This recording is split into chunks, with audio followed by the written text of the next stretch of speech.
سبحان الله العظيم ولا حول ولا قوة إلا بالله العلي العظيم نحمده ونستعينه ونستغفر ونعوذ بالله من شرور أنفسنا ومن سيئات أعمالنا وأشهد أن لا إله إلا الله وحده لا شريك له وأشهد أن محمدا عبده ورسوله وإن محمدا عبده المصطفى ونبيه المجتبى ورسوله المرتضى وأنه خاتم الأنبياء وإمام الأتقياء وخليل رب العالمين وكل دعوى النبوة بعده فغي وهوى وهو المبعوث إلى عامة الجن وكافة كما صليت على إبراهيم وعلى آل إبراهيم اللهم بارك على محمد وعلى آل محمد كما باركت على إبراهيم وعلى آل إبراهيم إنك حميد مجيد. ഏറെ ബഹുമാനമുള്ള കാരണവന്മാരെ, സഹോദരി സഹോദരന്മാരെ, വളരെ സന്തോഷം തോന്നുന്ന ഒരു സമയത്താണ് നമ്മളിവിടെ ഒരുമിച്ച് ചേർന്നിട്ടുള്ളത്. കരിച്ചാറ സ്വദേശിയായിട്ടുള്ള സുഹൃത്ത് സമീറും ഈ നാട്ടുകാരനായ സയ്യിദ് അബൂബക്കർ സാഹിബിന്റെ മകൾ ഹിസാനയും തമ്മിലുള്ള ഇസ്ലാമിലെ ഏറ്റവും മഹത്തരമായ നിക്കാഹിന്റെ വേളയിലാണ് നമ്മളുള്ളത്. ഇവിടെ നമുക്ക് ചെയ്യാനുള്ള ഏറ്റവും വലിയ ദൗത്യം എന്നുള്ളത് അവർക്ക് ബറക്കത്തിന് വേണ്ടി പ്രാർത്ഥിക്കുക എന്നതാണ്.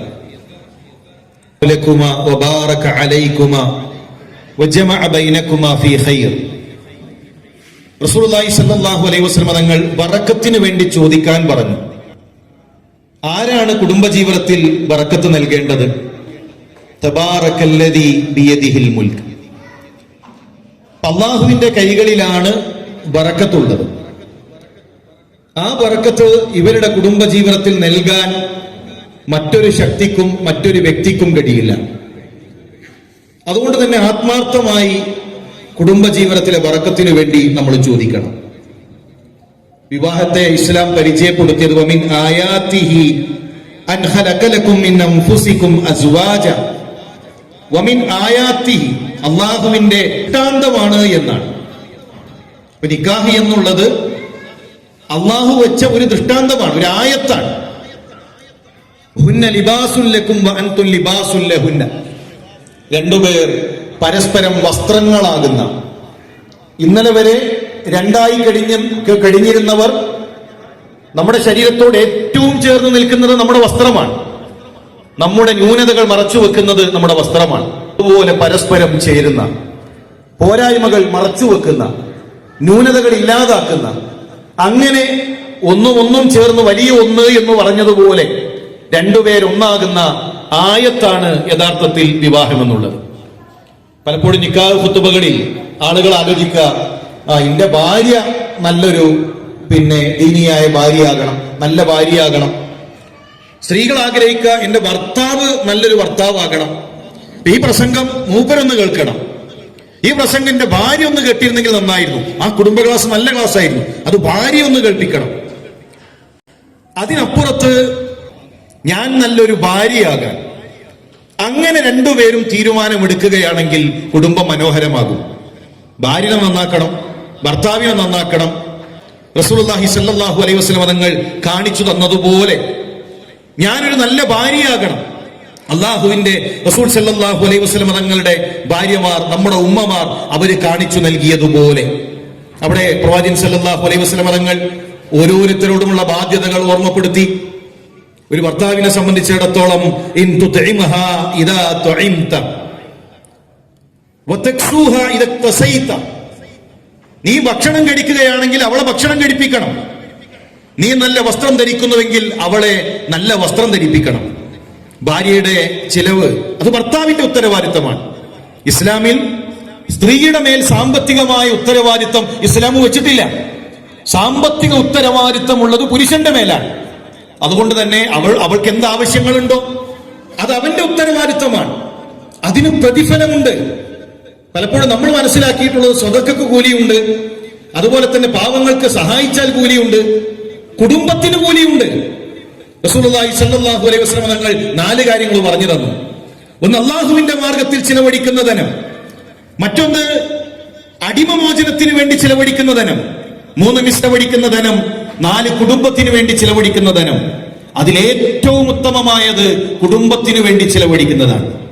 ജോലി കഴിഞ്ഞ് വീട്ടിലേക്ക് വരുമ്പോ കയ്യിൽ പിടിക്കുന്ന ആ മിഠായി പൊതിക്ക്, വീട്ടിലേക്ക് കൊണ്ടുവരുന്ന ഭക്ഷണ പൊതിക്ക് അള്ളാഹുവിന്റെ അരികിൽ, മക്കൾക്ക് നൽകുന്ന വസ്ത്രത്തിന്, ഭാര്യയ്ക്ക് നൽകുന്ന വസ്ത്രത്തിന് അവിടെ അള്ളാഹുവിന്റെ അരികിൽ വലിയ പ്രതിഫലമുണ്ട് എന്ന് റസൂലുള്ളാഹി സ്വല്ലല്ലാഹു അലൈഹി വസല്ലം തങ്ങൾ പഠിപ്പിച്ചു. അതുപോലെ തന്നെ വലാ തദ്രിബിൽ വജ്ഹ് വലാ തുഖബ്ബിൽ വലാ തഹ്ജുർ ഇല്ലാ ഫിൽ ബൈത്ത്, അവളെ നിങ്ങൾ മുഖത്തടിക്കരുത്. അതുപോലെ തന്നെ അവളെ മോശമായി കുത്തിപ്പറയരുത്. പല കുടുംബങ്ങളിലും മോശമായി പറയുന്നവരുണ്ട്. എനിക്കെന്താ അവിടെ പണി, നല്ല സുഖാണ്, എല്ലാത്തിനും സൗകര്യങ്ങളുണ്ടല്ലോ. മക്കളുടെ മുന്നിൽ വെച്ച് ഭാര്യയെ മോശമാക്കുന്നവർ. സഹോദരന്മാരെ, ഒരു ദിവസമെങ്കിലും അവര് ചെയ്യുന്ന പണി നമുക്ക് ചെയ്യാൻ കഴിയുമോ? ഒരു ദിവസത്തിൽ എത്ര തവണ നമ്മുടെ മക്കൾ രാത്രി എഴുന്നേൽക്കുന്നു എന്ന് നമുക്കറിയുമോ? 11 മണിക്ക് ഉറങ്ങിക്കഴിഞ്ഞാൽ രാവിലെയാണ് നമ്മൾ എഴുന്നേൽക്കുന്നത്. അതിനിടയിൽ നമ്മുടെ വീട്ടിലെ ഉമ്മമാർ, ഭാര്യമാർ എത്ര തവണ എഴുന്നേൽക്കുന്നു? എന്തെല്ലാം കാര്യങ്ങൾ അവരവരുടെ വീട്ടിൽ വെച്ചുകൊണ്ട് ചെയ്തുകൊണ്ടിരിക്കുന്നുണ്ട്. റസൂലുള്ളാഹി സ്വല്ലല്ലാഹു അലൈഹി വസല്ലം തങ്ങൾ അത് കണ്ടു, അതിന് സഹായിച്ചു. പ്രവാചകൻ സല്ലല്ലാഹു അലൈഹി വസല്ലം തങ്ങൾ ലോകത്തിന്റെ നേതാവായിരിക്കെ വീട്ടിൽ ഭക്ഷണത്തിന് പാചകം ചെയ്യാൻ തന്റെ ഇണയെ സഹായിച്ചിട്ടുണ്ട്. പ്രവാചകൻ സല്ലല്ലാഹു അലൈഹി വസല്ലം തങ്ങൾ വസ്ത്രം തുന്നിയിട്ടുണ്ട്, ചെരുപ്പ് തുന്നിയിട്ടുണ്ട്.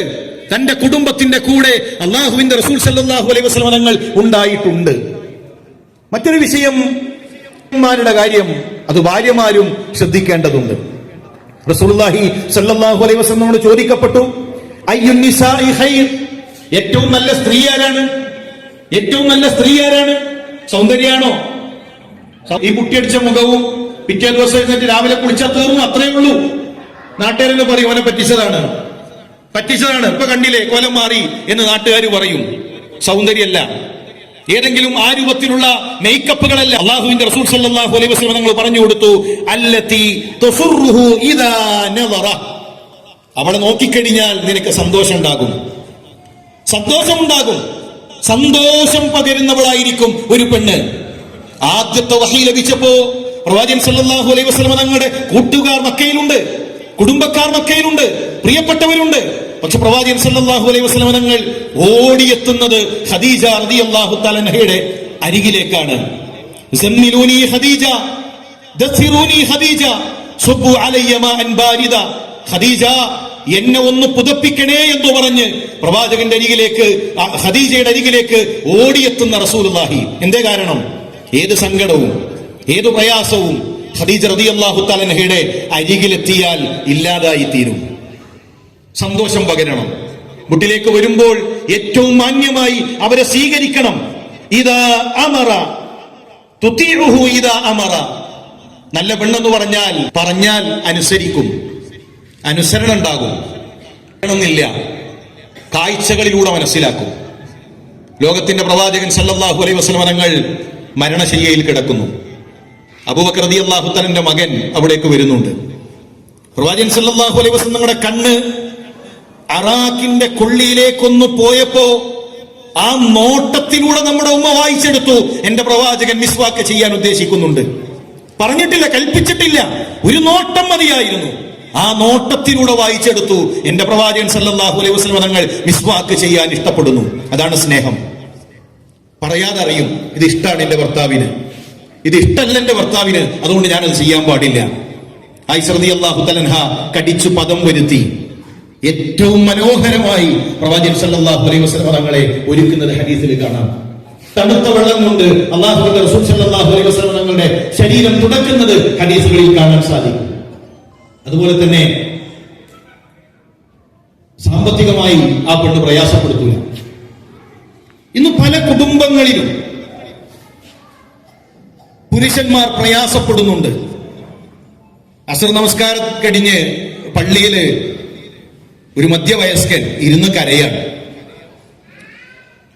എന്താണ് കരയുന്നത് എന്ന് ചോദിച്ചപ്പോ, നിസ്കാരം കഴിഞ്ഞ ആളുകളൊക്കെ പള്ളിയിലുണ്ട്, പക്ഷെ അയാൾ തേങ്ങിക്കരയാണ്. അദ്ദേഹം പറഞ്ഞത്, ഞാൻ ഗൾഫിലായിരുന്നു, നല്ല സമ്പത്തുണ്ടായിരുന്നു, ഉള്ള കാലത്തെല്ലാം കൊടുത്തിട്ടുണ്ട്, ഇപ്പോ പ്രയാസമാണ്. പക്ഷെ എന്റെ പ്രയാസം തിരിച്ചറിയാൻ 20 കൊല്ലം എന്റെ കൂടെ കഴിഞ്ഞ എന്റെ ഭാര്യയ്ക്ക് കഴിയുന്നില്ല. എന്റെ സങ്കടങ്ങൾ മനസ്സിലാക്കാൻ ഞാൻ കഷ്ടപ്പെട്ടു പോറ്റി വളർത്തിയ എന്റെ മകൾക്ക് കഴിയുന്നില്ല. അവര് കുറ്റപ്പെടുത്തിക്കൊണ്ടേയിരിക്കുന്നു എന്നാണ്. എത്രയോ പ്രവാസികളെ അവിടെ പിടിച്ചു നിർത്തിയിട്ടുള്ളത് കുടുംബാണ്.